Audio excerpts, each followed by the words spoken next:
కుమ్మెర గ్రామంలో జరిగినటువంటి ఒక విషాద ఘటన, ఒక చిన్నారి మృతి చెందడము, ఆ చిన్నారి తల్లిదండ్రులు గణేష్ మోనిక వారిపై అత్యాచారం జరగడం అనేది మనందరం కూడా ప్రసార సాధనాల ద్వారా చూసాం. మనం ఇటువంటి సంఘటనలు జరిగిన వెంటనే ఎవరైతే దోషులు ఉంటారో వాళ్ళ మీద పోలీసుల ఒక చర్య ఉండాల్సినటువంటి అవసరం ఉన్నది.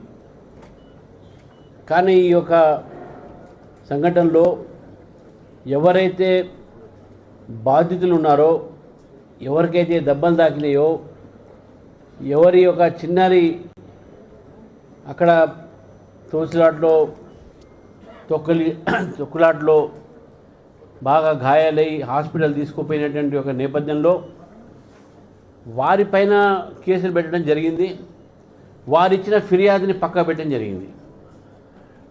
ఇది ఇంతకన్నా ఒక పోలీసుల నిర్లక్ష్యం అయితేంది, చట్టాన్ని ఉల్లంఘించడం అయితే ఇంతకన్నా వేరే ఒక సంఘటన ఉండదు. రాష్ట్రంలో అనేకమైన సంఘటనలు ఈ మధ్య పేద ప్రజల మీద, బలహీన వర్గాలపైన మనం ఈరోజు చూస్తూ ఉన్నాం. నేను ఎందుకు ఈ మాట అంటున్నానంటే, ఈ మధ్య కోదాడులో కూడా రాజేష్ అనేటటువంటి ఒక దళిత యువత, అతన్ని పోలీసు ఒక అట్రాసిటీలో చనిపోవడం జరిగింది. రిమాండ్ అయిన తర్వాత కూడా నేను కూడా వెళ్ళడం జరిగింది అక్కడికి.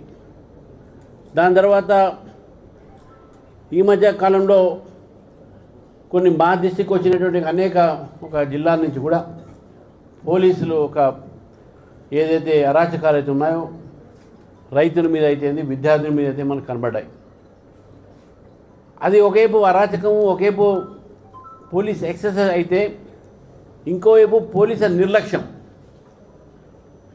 ఈరోజు మన రాష్ట్రానికి హోమ్ మినిస్టర్ ఎవరైనంటే ముఖ్యమంత్రి గారి హోమ్ మినిస్టర్.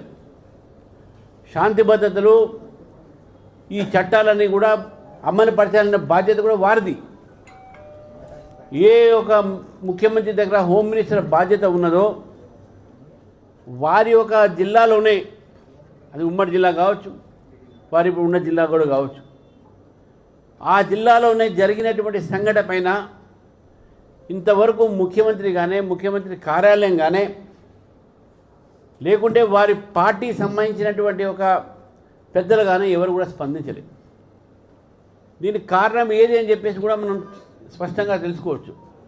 ఎందుకంటే వారి పార్టీ నేతలే దీంట్లో ప్రత్యక్షంగా స్వయంగా వాళ్ళే ఉన్నారు కాబట్టి వాళ్ళని కాపాడుకోవటానికి ఈరోజు ప్రభుత్వం పూర్తి ప్రయత్నం చేస్తూ ఉంది. సంఘటన ఇట్లా జరిగింది, ఏ విధంగా జరిగింది, ఇంతకుముందు మా ఆచార్య గారు చెప్పారు. వీడియో క్లిప్పింగ్స్ ఉంటాయి, సీసీటీవీలు అన్నీ పెడతారు. ఈ సీసీటీవీ పెట్టినటువంటి ఒక ఏవైతే పర్పసే ఇది, ఆ సీసీటీవీ ఫుటేజ్ చూడండి, దోషుల్ని మీరు శిక్షించండి, పట్టుకోండి. నాకున్నటువంటి సమాచారం ప్రకారం ఇంతవరకు దోషులు ఎవ్వరిని కూడా అరెస్ట్ చేయలే. ఇది ఒక హత్యనే భావించాలి మనం. ఇది నిర్లక్ష్యం కాదు, ఇది హత్య, ఒక చిన్నారి పాప హత్య. ఇది ఎవరైనా సరే ఇటువంటి ఒక సంఘటన జరిగితే మానవత్వంతో అయ్యో ఏమైంది అడుగుతారు. ఇక్కడ అధికారులను అడగలేదు ఏమైందని, ఎంఆర్ఓ అడగలేదు, ఆర్డీఓ అడగలేదు, ఎస్పీ అడగలేదు, ఇన్స్పెక్టర్ అడగలేదు, డిఎస్పీ అడగలేదు. ప్రతి ఒక్కరు కూడా చేతులు దులుపుకొని ఏమి కానట్టే ఉన్నారంటే, రాష్ట్రం మొత్తంలో కూడా ఈ సంఘటన పైన బడుగు బలహీన వర్గాలందరూ కూడా ఈరోజు దీనిపైన ఆందోళన పడుతూ ఉంటే, ప్రభుత్వం దీని మీద స్పందించకపోవడం అవుతుందో అది చాలా సిగ్గుచేటు విషయాన్ని కూడా మేము భావిస్తూ ఉన్నాం. రాష్ట్రంలో ఒక సంఘటన ఇక్కడే కాదు, అనేక చోట జరిగినటువంటి సంఘటనలు అందరికీ కూడా ఏం చూపెడుతున్నాయంటే, ముఖ్యమంత్రి గారు పరిపాలన పైన పట్టు కోల్పోయారు. పోలీసు వ్యవస్థ మొత్తం కూడా వారి యొక్క స్థానికంగా నాయకులు, వారి ఎమ్మెల్యేల చేతిలో ఉన్నారు. ముఖ్యమంత్రి చెప్తే కూడా వీళ్ళు వినే పరిస్థితులు లేరు అనేది ఈరోజు నాగర్ కర్నూలులో మనకు అది స్పష్టతగా కనబడతా ఉన్నది. మరి వారి జిల్లా వారు రావచ్చు, వారి తరఫున ఎవరు మంత్రి పంపించచ్చు. బీసీ కమిషన్ ఇప్పుడు వచ్చింది, 4 రోజులు అయింది ఈ యొక్క సంఘటన జరిగింది. 4 రోజుల తర్వాత ఈరోజు బీసీ కమిషన్ రావడం అర్థమైంది. అంటే అప్పుడు ఈ సంఘటన జరిగినప్పుడు తెలియదా మీకు? ఒక దళిత కుటుంబానికి చెందిన వ్యక్తి, ఒక అమ్మాయి రజక కుటుంబానికి చెందిన వ్యక్తి, ఇద్దరి ఆ సంఘటన కూడా గుడి దగ్గర జరిగింది. మీరు హిందూ ధర్మాన్ని అవమానించారు. ఒక చిన్నారి పాపని మీరు ఈరోజు బలి తీసుకున్నారు. మీకు ఎవరిచ్చారు అధికారం? ఈరోజు గుడి దగ్గర మీకు ఏ అథారిటీతో మీరు డబ్బులు కలెక్ట్ చేస్తూ ఉన్నారు? అసలు గుడికి, సొసైటీకి ప్రతి దేనికి ఓన్లీ సేవకు మాత్రమే గుడికి ఏదైనా ఉంటే పైసలు తీసుకుంటారు. ఏ జాతరలో కూడా డబ్బులు తీసుకోరు. అది కలెక్షన్ సెంటర్ కాదు. అది ఎండోమెంట్ డిపార్ట్మెంట్ నేను కోరుతా ఉన్నాను. ఇటువంటి జాతరలో జరుగుతున్నటువంటి ఏ దేవాలయాలు ఉన్నాయో ఈ దేవాలయాలపైన మీ ఎండోమెంట్ చేతిలో ఉన్నా లేకున్నా దానిపైన కనీసం నిఘా పెట్టి అక్రమంగా డబ్బులు వసూలు చేసేటటువంటి కార్యక్రమాన్ని బంద్ చేయించండి. గుడి అందరి కోసం, ఒక మతం కోసమే, ఒక కులం కోసమే కాదది. ఎవరైనా సరే గుడి దగ్గరికి దేవుడి మీద శ్రద్ధతోని, భక్తితోని పోయే అధికారం ఉన్నది. ఈరోజు మీరు చేసినటువంటి పని ఒకవైపు ఒక మానవతాన్ని చంపేస్తే ఇంకోవైపు ధర్మాన్ని చంపించే ప్రయత్నం చేశారు. మీ ముఖ్యమంత్రి గారికి దేవీ దేవతల మీద అసలే విశ్వాసం లేదు. వారి మధ్య వేరే దేవుళ్ళని నమ్ముతున్నారు. ఈ మధ్య అది చెప్తే బాగుంటుంది. కనీసం వాళ్ళైనా ఇప్పుడైనా తెలుసుకోండి ఏమవుతుంది నాగర్ కర్నూలు. మీ జిల్లాలోనే గుళ్ళల్లో ఏమవుతున్నాయి? అన్అఫీషియల్ కలెక్షన్ సెంటర్స్ అయిపోయినవి, డబ్బు సంపాదించిన మార్గాలు అయిపోయినవి. ఎవరు ఇచ్చారు మీకు అధికారం డబ్బులు కలెక్ట్ చేయడానికి? ఉంటే చూపెట్టండి. ఆ డబ్బు ఎక్కడ పోతుంది చూపెట్టమని చెప్పండి. ఎవరు తీసుకుంటున్నారు? ఎవరి జేబులో పోతున్నది?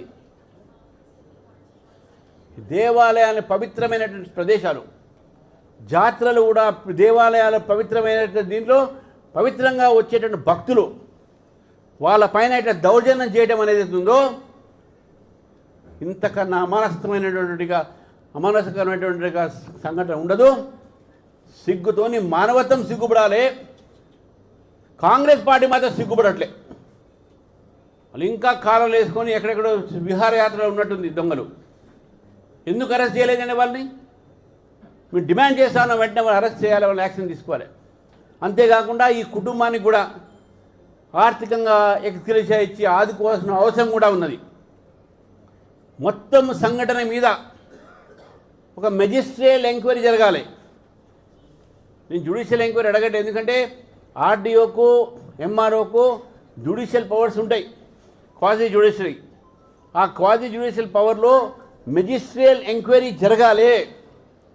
జరిగి దాంట్లో తప్పు ఎవరు చేశారో వాళ్ళ మీద వెంటనే పోలీసులకు చెప్పి చర్య తీసుకోవాలి, వాళ్ళ మీద కేసు పెట్టాలి అనేటటువంటి ఒక విషయాన్ని ఈరోజు భారతీయ జనతా పార్టీ డిమాండ్ చేస్తూ ఉంది. చట్టపరంగానే అడుగుతా ఉన్నాను. ఇది రాజకీయంగా అడగట్లేదు. ఈరోజు అన్ని రాజకీయ పార్టీలు వాళ్ళ సంఘీభావం చెప్తున్నాను, మంచిది.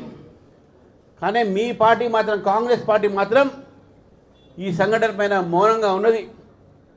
ఏదో ముసలి కన్నీరు ఎవరైనా ఒకటిద్దరు వచ్చి కారు చిచ్చినట్టు, కానీ వాస్తవానికి వాళ్ళకు వీళ్ళమైన ఎటువంటి ప్రేమ లేదు. బడుగ బలహీన వర్గాల మీద ప్రేమ లేదు, బీదవాళ్ళ మీద ప్రేమ లేదు. కేవలం అధికారం కోసమే ఈరోజు మీ అధికారులు వాడుతూ ఉన్నారు, మీ పోలీసులు వాడుతూ ఉన్నారు, రెవెన్యూ ఆఫీసర్స్ని వాడుతూ ఉన్నారు. ప్రజల సంక్షేమం కోసం, ప్రజల రక్షణ కోసం వాడట్లేదు అని చెప్పి భారతీయ జనతా పార్టీ భావిస్తూ ఉంది. కాబట్టి మరొకసారి చివరిగా డిమాండ్ చేస్తూ ఉన్నాను, ఒక మెజిస్ట్రియల్ ఎంక్వైరీ పెట్టాలి. రెండోది, చనిపోయినటువంటి కుటుంబానికి, ఆ పాప కుటుంబానికి, తల్లిదండ్రులకు ఎక్స్గ్రేషియా ఇవ్వాలి. ఎట్లయినా వారికి డబుల్ బెడ్రూమ్ ఏది ఇస్తా అని చెప్పేసి అన్నారంట. అది కూడా వస్తే మంచిది. ఇవన్నీ కూడా ఈరోజు వారి కుటుంబానికి ఆర్థికంగా చాలా బీదవాళ్ళు కాబట్టి ఈ సంఘటన ఒక నిర్లక్ష్యంతో జరిగింది కాబట్టి, దీంట్లో అధికారులు కూడా నిర్లక్ష్యం ఉంది కాబట్టి ప్రభుత్వం దీన్ని తప్పకుండా సీరియస్గా తీసుకొని భారతీయ జనతా పార్టీ డిమాండ్ని స్వీకరించాలని చెప్పేసి కూడా అడుగుతూ మీ అందరికీ కూడా ఈ యొక్క పత్రికా పత్రికా విలేకరుల సమావేశానికి వచ్చినందుకు ధన్యవాదాలు చెప్తా ఉన్నాను. రామచంద్రరావు గారు 100 రూపాయల టికెట్ పచ్చి ప్రాణాన్ని పొందబెట్టింది. రాష్ట్రంలో, తెలంగాణ రాష్ట్రంలో అనేక ప్రాచీనమైనటువంటి దేవాలయాలు ఇంకా ఎండోమెంట్ పరిధిలో లేవు. దానిపైన బీజేపీ కార్యాచరణ. నేను ఇంతకుముందు చెప్పాను, ఎండోమెంట్ పరిధిలో ఉన్నా లేకున్నా ఎండోమెంట్ పర్యవేక్షణ చేయాలి. ఇటువంటి సంఘటనలకు నేను ఇటువంటి ఒక జాతులకు. రెండోది, ప్రాచీన దేవాలయాలు ఎక్కడైతే ఉన్నాయో, ఇప్పుడు రామప్ప టెంపుల్ ఉన్నది, అది సెంట్రల్ గవర్నమెంట్ తీసుకొని ఈరోజు హెరిటేజ్ సెంటర్ కింద పెట్టింది. ఎక్కడైతే ప్రాచీన దేవాలయాలు ఉన్నారో దాన్ని కూడా రిపేర్ చేయడానికి ప్రభుత్వము నిధులు కేటాయించాల్సిన అవసరం ఉన్నది. ఎండోమెంట్ కింద తీసుకోవాల్సిన అవసరం ఉన్నది, భారతీయ జనతా పార్టీ భావిస్తూ ఉంది. దాంతోపాటు దానికి ఉన్న భూములు కూడా వారు రక్షించాల్సిన అవసరం ఉన్నది. అనేక ప్రాంతాల్లో ప్రాచీన దేవాలయాల్లో నేను పేరు చెప్పిన ఊళ్ళు మా దగ్గరలో కూడా చాలా ఊర్లు ఉన్నాయి. ఆ దేవాలయాలకు సంబంధించినటువంటి ఒక ఏదైతే భూములు అయితే ఉన్నాయో ఈ భూములన్నీ కూడా రాజకీయ నాయకులు ఆక్రమించుకుంటున్నారో, దేవాలయాలన్నీ వాళ్ళు పట్టించుకోవట్లేదు. కాబట్టి ప్రాచీన దేవాలయాలు కూడా ఎండోమెంట్స్ లేని దేవాలయాలను కూడా ఎండోమెంట్ తీసుకొని దాన్ని డెవలప్ చేయాలి, ఆ భూముల్ని కాపాడాలని చెప్పేసి కూడా భారతీయ జనతా పార్టీ డిమాండ్ చేస్తుంది. అంటే బీజేపీ దాని మీద మేము సపరేట్గా ఇవాళ మేము రావడము సాంఘీభావం చెప్పడానికి వచ్చినాం. తప్పకుండా మీరు చెప్పినటువంటి విషయం పైన మాకు ఎండోమెంట్ సెల్ ఉన్నది. అన్నవాదిలో సూర్యప్రకాష్ గారు, నిరంజన్ దేశాయ్ గారు కన్వీనర్, జాయింట్ కన్వీనర్, వారికి చెప్తాను, ఈ విషయం చెప్తాను. దాని మీద ఆ ఎండోమెంట్ సెల్ తప్పకుండా కార్యాచరణ తీసుకుంటుంది.